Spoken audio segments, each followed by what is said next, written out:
के अंदर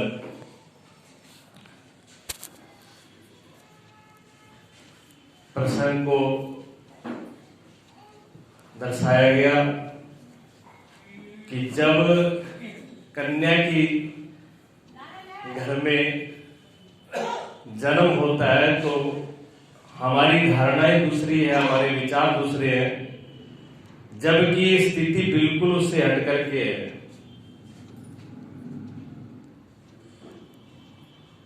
जैसी हमने धारणाएं बना रखी है, न तो ऐसा अतीत में था और ना ही आज वर्तमान में है। जिन देवियों को हम कमजोर की दृष्टि से देखते हैं, आप उसको वैज्ञानिक दृष्टि से, धर्म की दृष्टि से या व्यवहार की दृष्टि से कहीं भी तुलना करके कमजोर सिद्ध करते हैं, कहीं भी कमजोर सिद्ध नहीं होंगे। आप व्याकरण की दृष्टि से ले लीजिए, जितने भी स्त्रीवाचक शब्द हैं उनमें दीर्घ मात्रा लगी हुई है। आप निर्णय आप करना, मैं खोल के नहीं बताऊंगा, विस्तार बहुत बड़ा हो जाएगा। घर बैठ के जो विद्वान लोग बैठे हुए हैं या टीचर लोग भी बैठे हुए हैं, इस बात को समझते हैं। वो घर बैठ करके रात को सोचना, पुरुष लिंग शब्द को निकालना और स्त्रीलिंग शब्दों को निकालना, ठीक है। जो भी मात्राएं मिलेगी आपको, बड़ी मात्राएं मिलेगी, वो स्त्रीलिंग में ही मिलेंगी। निकाल के देख लेना। अगर आप कहो कि शरीर की दृष्टि से ये कमजोर है, आदमी बलवान होता है, मांसपेशी होता है, शरीर मजबूत होता है, ठीक है, आदमी मजबूत होता है, बलवान होता है, लेकिन जो चीज मुलायम हो वो जरूरी नहीं होती कि कमजोर हो। मुलायम चीज कमजोर हो कोई जरूरी नहीं होता। देखिए, आप जल और पत्थर को ले लीजिए। जब गंगा जी गिरती है तो बड़ी बड़ी चट्टानें पिघल करके आती है, क्या पानी के अवरोध को रोक पाई? क्या पानी में कुछ कमजोरी आ पाई?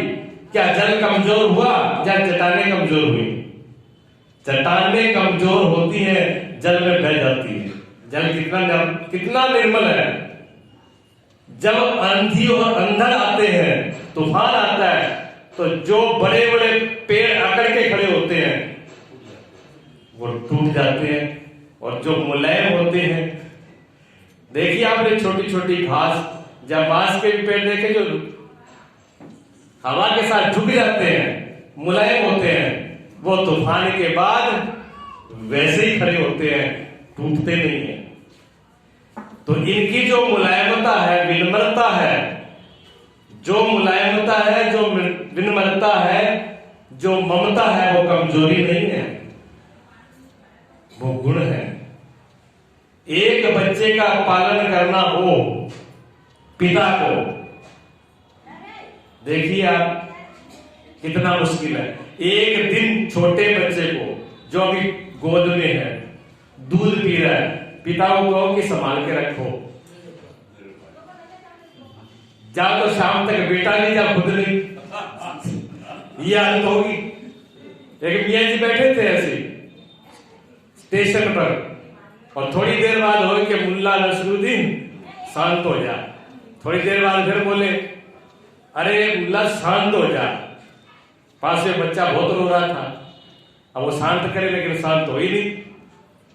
एक वृद्ध माता थी, वो आई उठ करके, उसने कहा देखो कितना प्यारा बच्चा है पर रो रहा है। उसने कहा बच्चे को गोद में लिया, बस बेटा मुल्ला नसरुद्दीन शांत हो जा।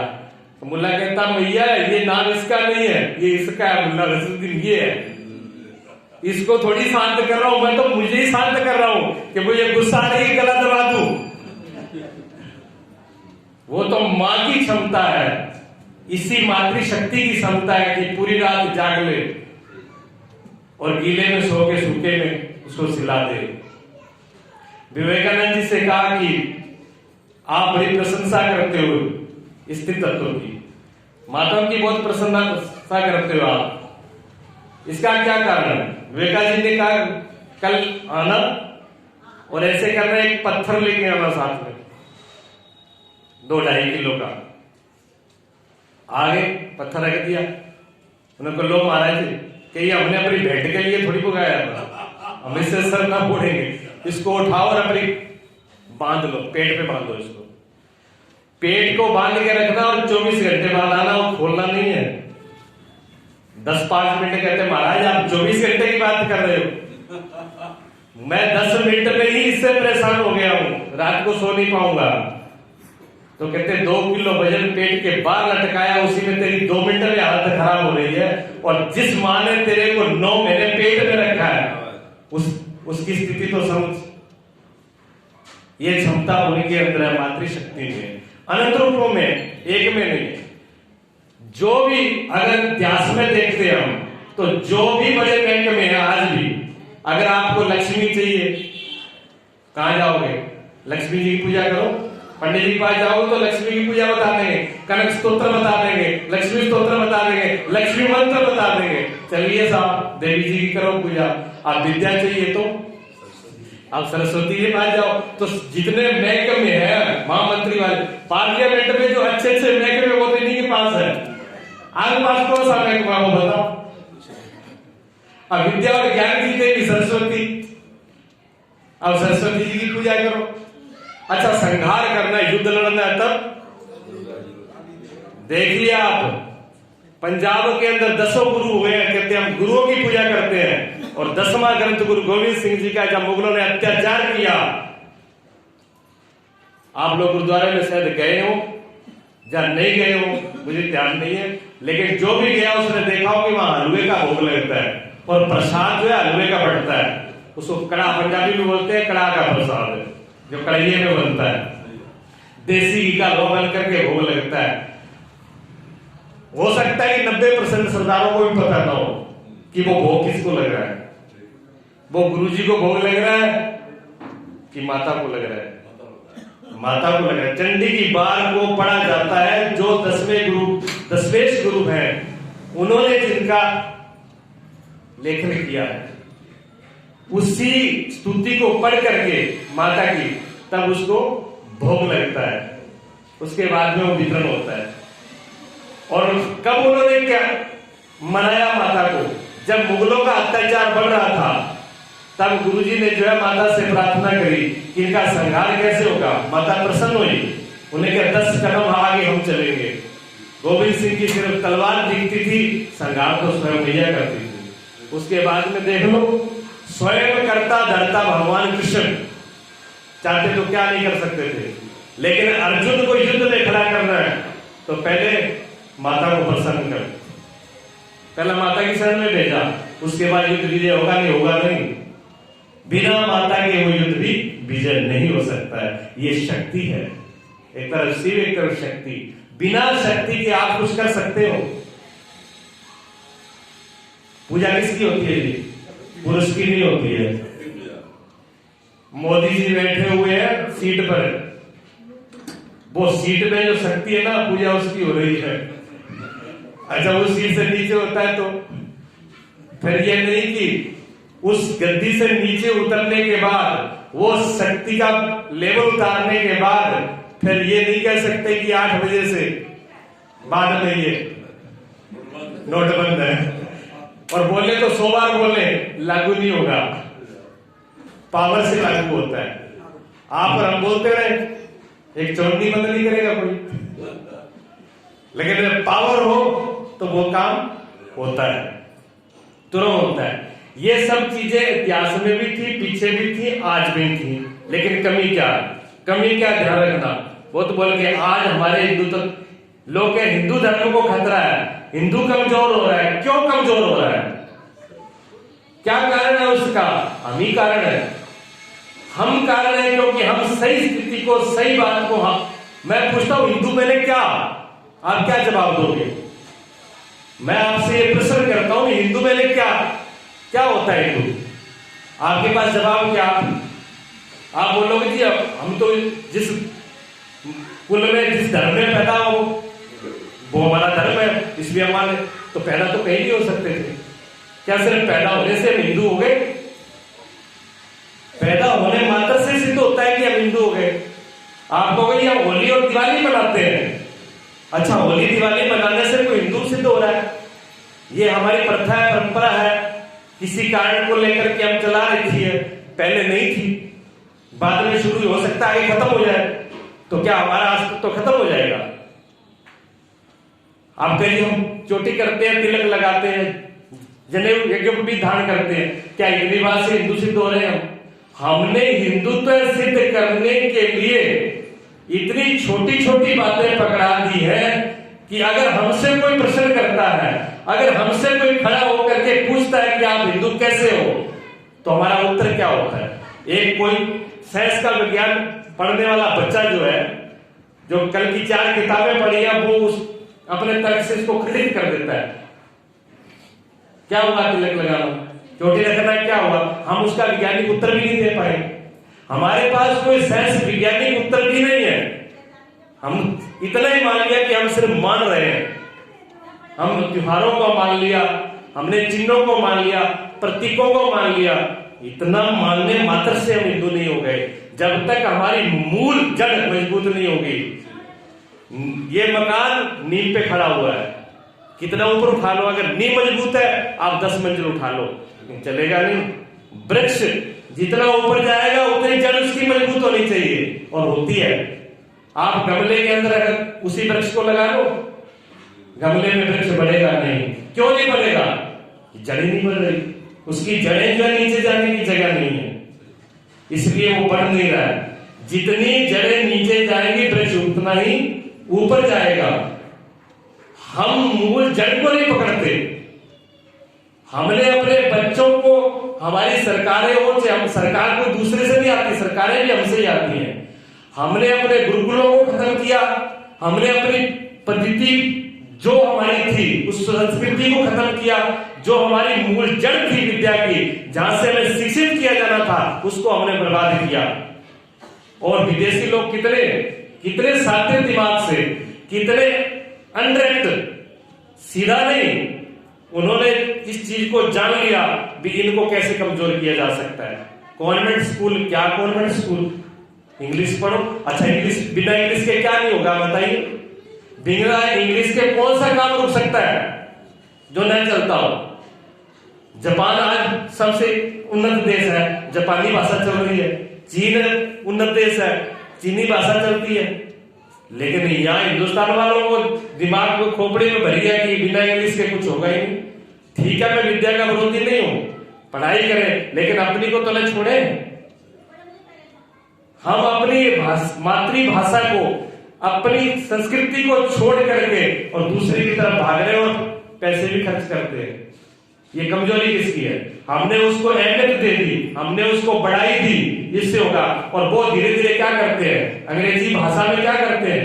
अंग्रेजी के नाम से वो मीठा जहर बच्चों के अंदर डाल देते हैं, जिसमें यही बताया जाता है कि ये सब दकियानुसी है, ये रामायण दकियानुसी है, ये गीता पढ़ना, रामायण पढ़ना, वेद पढ़ना, ये कौन पढ़ता है? अरे साइंस का बच्चा क्या बोलता है? ये तो रूढ़िवादी है, ये तो बुजुर्गों का काम है। क्या आज के जमाने से कोई उन्नति होती है? अब उनको पता ही नहीं विज्ञान क्या है, विज्ञान आया कहां से है, विज्ञान निकला कहां से है। इसी हकीकत एक घटना बता रहा हूं आपको। इसी भारत का साइंस का बच्चा जो गीता का, रामायण का विरोध करने वाला, कोई बात, इनसे क्या होगा पापा, इनसे कुछ मिलेगा? हम लोग आज किसको जिम्मेवार से ठहरा रहे हैं? हम रामायण पढ़ते हैं, गीता पढ़ते हैं, वेद पढ़ते हैं, धर्म की बातें करते हैं, इसलिए हमारा देश पिछड़ा हुआ है। और अमेरिका जैसे देश साइंस की बात करने वाले बहुत आगे हैं। क्या वो ठीकरे विचार पैदा कर लिए वो आगे हो गए? क्या उनके पास है बताओ? वो शांति के लिए वहां से यहां भागते आ रहे हैं। ये भारत सोने की चिड़िया, आपके पास कौन सी कमी है? खाने की, पीने की, रहने की, ओढ़ने की, क्या जो आपके बच्चे यहां से पढ़ करके विदेश में जाएंगे, माँ बाप यहां मरेंगे, उनकी सेवा होगी नहीं, देखने वाला कोई है नहीं। और ये आज पिताजी की यहाँ डेथ हो गई, उधर उसको वीजा नहीं मिल रहा, तब तक यहाँ राख भी नहीं मिलेगी, वो भी गंगा जी में डाले आएंगे लोग, तब वो चल करके आएंगे और हम उनको बाहर भेज रहे हैं। किस लिए? सिर्फ एक कागज के टुकड़े के लिए। कौन सी सुख सुविधा है वहां पे? क्या कागज का टुकड़ा हमारा जीवन है? हमने वैल्यू किसको दे रखी है? कागज के टुकड़ों को, ठीकरों को। अगर हमारी दृष्टि इतनी है तो हम क्या दे पाएंगे अपने बच्चों को? हमने जीवन, ये जो वेद शास्त्र है, इनमें जीवन हीरे मोती से भरा हुआ है। जीवन का एक एक रहस्य दिया हुआ है। जीवन कैसे जिया जाएगा, जीवन जीने का ढंग कैसे है, किससे आएगी? पूरी सुविधा के बाद में मालूम पड़ेगा। घर है, मकान है, पैसे है, सब कुछ होने के बाद जो चाहिए क्या वो पूर्ति हो गई? जितने लोगों के पास में है क्या वो संतुष्ट है? अमेरिका भी क्या संतुष्ट है? नहीं संतुष्ट है। वो खंडन कर रहा था बच्चा, पिताजी तो नहीं समझा पाए। वहां पहुंचा अमेरिका, और जिस विज्ञानी के पास वो पहुंचा, सुबह उसकी क्लास थी, उसने कहा बेटा रुको 10-15 मिनट, 15 मिनट 20 मिनट में पहले गीता जी का पाठ करूं, उसके बाद तुम्हारी क्लास शुरू करूंगा। वो खोपड़ी पकड़ के बैठ गया कि जिस बीमारी को छोड़ करके मैं यह साइंस पढ़ने के लिए आया हूं, ये साइंस वाला जो है ये गीता पढ़ रहा है। बोला नहीं, चुप रहा हो। गीता पाठ करके जब शुरू होने का, महाराज मैं इसका बहुत विरोधी हूं। गीता और आप, मैं तो कल्पना भी नहीं कर सकता। वैज्ञानिक ने कहा बेटा जो आज विज्ञान, मैंने जो रिसर्च किया है, जो मैंने निकाला है, वो इसी से निकाला है। ये गीता ही उसकी जननी है। तो जिसको बूढ़ीबाती कह रहे हो, हमने अपने ही चीजों को अलग कर दिया अपने से। जब तक हम अपने बच्चों को गीता, रामायण, उपनिषद, वेद, उसका रहस्य जब तक उनके जीवन में नहीं आएगा कि शाश्वतता क्या है, ऐसा तत्व क्या है जो कभी मिटता नहीं है, जो हर वक्त एक जैसा रहता है। ये टुकड़े चले जाएंगे, ये मकान चले जाएंगे, ये जीवन की सुख सुविधाएं चली जाएंगी, उसके बाद भी हमारे पास क्या है? ये सब कुछ पूर्ण होने के बाद भी हमारे लिए क्या बचेगा? ये जब तक हम नहीं जान लेंगे तब तक ये बात समझ में नहीं आएगी। तो ऐसे हर चीज का हमने, जो उनका रहस्य, जो उनके अंदर लिखा है, वो हमने दिया नहीं। बिल्कुल मूल जड़ से होना चाहिए। अगर आपके पास विद्या है, अगर आपके पास समझ है, अगर आपके पास विवेक है, आपको दुनिया की कोई ताकत हरा नहीं सकती। एक ही व्यक्ति, अमेरिका में क्या बोला जाता था? हिंदुस्तान के लोग बेवकूफ होते हैं, ये बोला जाता था। जब अमेरिका के अंदर विश्व सम्मेलन होता था, हमारे भारतीयों का नाम नहीं आता था उसके अंदर लिस्ट में, कि वहां कोई बोलने वाला ही नहीं है, बताने वाला ही नहीं है। उस टाइम में यहां से स्वामी विवेकानंद जाते हैं। उनके पास क्या टाइम था? भारतीयों के लिए कोई टाइम नहीं था। नविदत्ता नाम की एक महिला, देखो कहते हैं भाई हर जगह उनका नाम आता है, देवियों के आगे रहते हैं। विवेकानंद को भी अमेरिका में नविता नाम की एक देवी मिली थी। उसने कहा स्वामी जी यहाँ पर भारतीयों के लिए कोई टाइम नहीं है, कोई स्थान नहीं है, लेकिन मेरे 2 मिनट है, मुझे 2 मिनट दिए गए हैं, वो आपको दिए जाएंगे। ये मैं जाकर के देश संचालक से निवेदन करती हूँ। अध्यक्ष से जाकर के उन्होंने बोला, जब निवेदिता का विवेकानंद जी से संवाद हुआ पहले ही, तो वो समझ चुकी थी कि बहुत विवेकी पुरुष आएंगे। उन्होंने अपने हृदय के अंदर, मन में ही उनको गुरु मान लिया था कि ये मेरे गुरु है। उनके अंदर ये समझ थी, और वो 2 मिनट निवेदिता के विवेकानंद जी को दिए गए थे। और 2 मिनट के बाद में कितने बोले? 75 घंटा। 75 घंटा एक ही बार लगातार नहीं बोले थे, 7 दिन का लंबा समय था। लंबे समय के अंदर मांग बढ़ती चली गई। 2 मिनट से आधा घंटा, 1 घंटा, 2 घंटे, लगातार उनकी मांग बढ़ती गई। 75 घंटे बोले, वो दिन आज का दिन है, भारतीयों को भूला नहीं जाता। किसका बल था? विवेक का बल था, समझ का बल था। विवेकानंद जी के अंदर समझ थी, विवेक था, अनुभव था, मजबूती थी। उन्होंने हिंदुत्व को सिद्ध किया। उनके सामने बहुत प्रश्न हुए। विवेकानंद जी के सामने गीता सबसे नीचे रख दी गई, कुरान, बाइबल मैंने पुस्तकें ऊपर रख दी गई, और विवेकानंद जी ने कहा देखो आपकी गीता तो सबसे नीचे है। आपकी गीता सबसे नीचे है, इनके ऊपर तो बहुत शास्त्र रखे हुए। तो विवेकानंद ने क्या उत्तर दिया? कहता ये दम तो सिर्फ गीता में ही है जो इतने का भार उठा ले, इनमें ताकत नहीं है। ये सिर्फ इसी गीता के अंदर ही बल है जो सबको उठा ले। ये हिंदुत्व में, ये सनातन धर्म में ही ताकत है जो सबको उठा ले। देख लो, पड़ोसी देश है पाकिस्तान, बांग्ला, हिंदुओं के साथ क्या अत्याचार, 13% से 1% पहुंच गए, हिंदुओं का निकाल खत्म कर दिया वहां से। और ये हृदय हिंदुओं का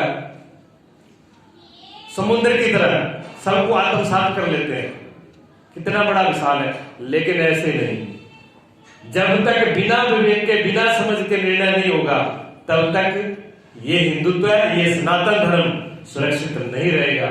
इसलिए हमको विवेक जगाना होगा, समझ जगानी होगी, भक्ति जगानी होगी। हर चीज को गहराई से पकड़ना होगा, रहस्य से पकड़ना होगा, तब ये बातें हमारे आगे आने वाली पीढ़ी में शुरू हो गया। अभी देख लो, यहां पर कोई नई उम्र का बच्चा है, सत्संग में सुन लिया घर पे कि रामायण की कथा हो रही है। क्या रामायण की कथा हो रही है? तो वही राम और सीता की कहानी, बस दिमाग में इतना ही है ना कि राम और सीता की कहानी, रामायण इतनी है। आप विचार करिए, यहां पर बैठे हुए हैं जो मेरे ख्याल से 20-30 साल से रामायण का अध्ययन भी कर रहे होंगे और रामायण सुन भी रहे होंगे, लेकिन क्या वही कथा? विचार करिए, क्या वही कथा है? हर वक्त नवीनता, हर वक्त एक नया रस और हर चीज में निकल के आ रही है। महाराज मैंने कितनी बार सुन चुके, फिर भी जब कोई विद्वान बोलता है तो मतलब एक नवीनता, एक अच्छी लगता है कि हाँ उसमें एक हीरा और निकल के आया है। एक शब्द सुन लिया जी, समुंदर। क्या सुना? अब बच्चे ने क्या किया, समुद्र पे गया और जल लिया और पिया। तो समुद्र क्या है, जल कैसा होता है? खारा। समुद्र का जल खारा होता है। अब उस बच्चे ने जो जल लिया और पिया और उसको खारा लगा, अब उसका अनुभव क्या कहेगा? जब आप नाम लोगे कि चलो समुद्र, कहते गुरु, वो क्या पिताजी का दिमाग खराब है? वो जल ना नहाने का काम का, ना पीने का काम होगा, और वहां चलो, क्या मिलेगा वहां पर? बच्चे के दिमाग में एक ही बात टच करेगी जब आप समुद्र का नाम लोगे कि खारा जल। लेकिन पिताजी की दृष्टि में क्या है? वो सिर्फ खारा जल नहीं है, उसके अंदर 14 रत्न भरे पड़े हैं, उसमें मोती भी है, उसमें हीरे जवाहरात भी है, उसमें सोना भी है, उसमें धातु भी है, उसमें ऊर्जा भी है, उसमें अनंत जीव पड़ रहे हैं। उसमें समुद्र में क्या क्या वैज्ञानिक आए खोज कर करके आगे उसकी था नहीं पाए।